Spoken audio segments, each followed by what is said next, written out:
Welcome back to another episode of Coffee with the Critters, but this is a tidbit.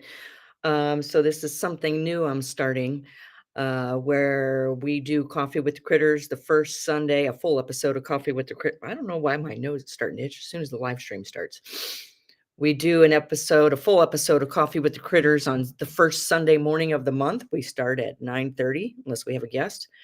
Otherwise, what I've been doing is I have these tidbits of information on the Sundays in between, every Sunday morning at 9:30.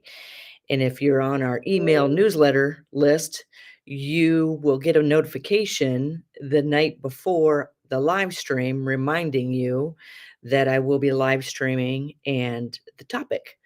So those that are on our newsletter list did get that last night. Those that are new, my name is Laura Joseph, owner of the Animal Behavior Center. We're an international educational center where we teach people all over the world how to understand the science of behavior using applied behavior analysis with animals. Well, in a nutshell, what we do is we help people understand behavior through working with animals using B.F. Skinner's laws of behavior. I sat down and rewrote my mission statement. Um, it's still the same, but I just fine-tuned it, and it's sitting right here above my computer. Let me read it to you. Tell me what you think. Let me know if I'm precise and clear. And this was based on a friend who attended an event that I gave last Saturday, and he was just like, "I was blown away by watching you in action." And he goes, "The world," whatever. I'm not gonna sit here and um, tell you the compliments he gave me, but it was great. He's one of my best friends, and it was his first time seeing me in action with the animals and the animals with me. But he told me I need to fine tune what I do. I don't know if I haven't already done that. Good morning, Stephanie. So, anyways, I sat down and I rewrote this, and this is what I wrote. The Animal Behavior Center is an international educational online resource for teaching people about behavior through working with animals. We focus on helping animals and people learn with respect and trust using the science of behavior called applied behavior analysis. Our teaching and guidance services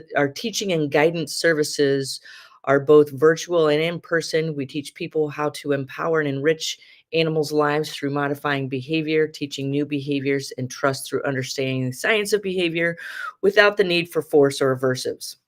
When we know better, we do better. I think that's still pretty long. I need to fine tune it. Good morning, Sylvia. Message me, let me know what you think. You can also email me. I'll show that real quick. Laura at theanimalbehaviorcenter.com. So this tidbits are just real quick bits of information. Okay, great. Thanks, Sylvia. Um, Real quick tidbits of information for you to wake up to on Sunday morning and at least get your mind moving, thinking. So I want to send you away today thinking about something. Um, and these are meant to be quick. I'm still at home, but a lot of times I'm already at the center and on the move, and I will take you live with me for whatever I'm doing, whatever enclosure I'm working on, whatever animal I'm working with. So, this morning, I wanted to talk about reinforcers and reinforcement because I was having a conversation with the amazing Lindsay Douglas yesterday. She's one of the volunteers. And I told her, I said, I think a lot of times what people miss are they think they understand something, but once they get in front of me and I start working with them, I'm like, whoop, we're missing some things here. We need to fine tune. And one topic that I think a lot of people think they understand, but they don't. And when we start working, they figure that out. And that is the topic of reinforcers and reinforcement. I think a lot of people think they understand this, but they really don't.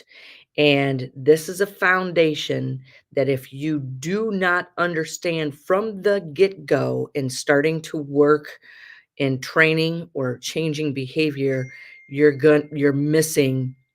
It's like serving hors d'oeuvres with no platter.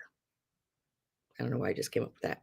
But, so a reinforcer is always determined by the animal, and it is something that happens after a behavior that causes the future rate of that behavior to increase, but it also causes the future rate of that behavior to maintain.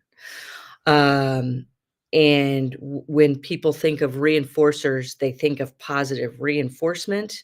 There's so much more to reinforcers and reinforcement than positive reinforcement. A positive reinforcer is something that happens after a behavior. Um, and it's called Good Morning, Sheila. Good morning, Sylvia. Good morning, Yolande. It's called positive because it's added to the environment after a behavior is given. It's the animal is always the one that determines the reinforcer. It's never us. And those reinforcers can change like that.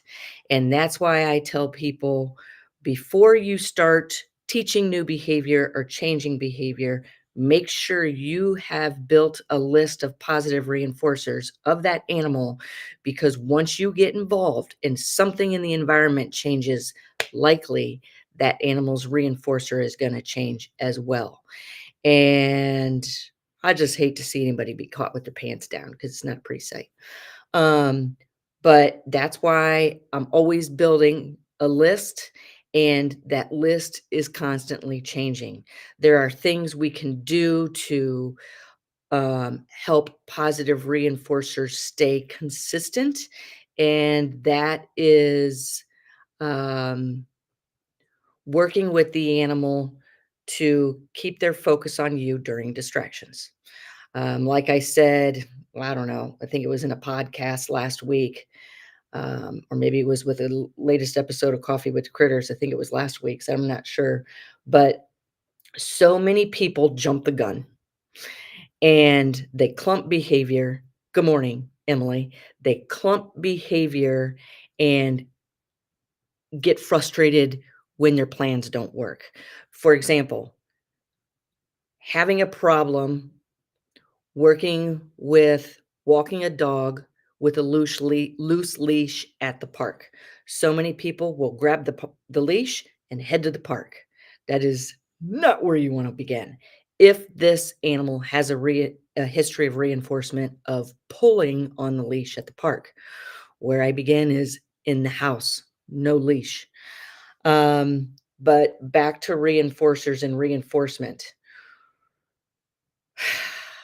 And I tell people in my online memberships, there is a reinforcer behind every action that you do every day, no matter what it is. If you want to start fine tuning reinforcers and understanding reinforcers, whenever you do something, and this is hopefully your takeaway this morning, whenever you do something, ask yourself, why am I doing this? When you can answer that why, you have identified the reinforcer. Now, sometimes you find yourself doing something that you don't want to do. There's still, but you're doing it anyways. There's still a reinforcer there. And for example, um, doing laundry. I do enjoy doing laundry. I'm probably one of the strange ones that do, is because all I do is work. So when I do laundry, it's a way for my brain to turn off for a minute. But say you don't like to do laundry, but you're standing there doing it anyways. You are doing it, but you are doing it to escape, avoid a consequence, which could be stinking, um, wearing dirty clothes, running around naked. Yeah. So you do laundry to escape, avoid those consequences. Those are negative reinforcers. Those are usually, hey, Beth, hey, Katie, ones I want to stay away from. So I know I'm trying to keep this at 10 minutes. So let me know what you think about this training tidbit.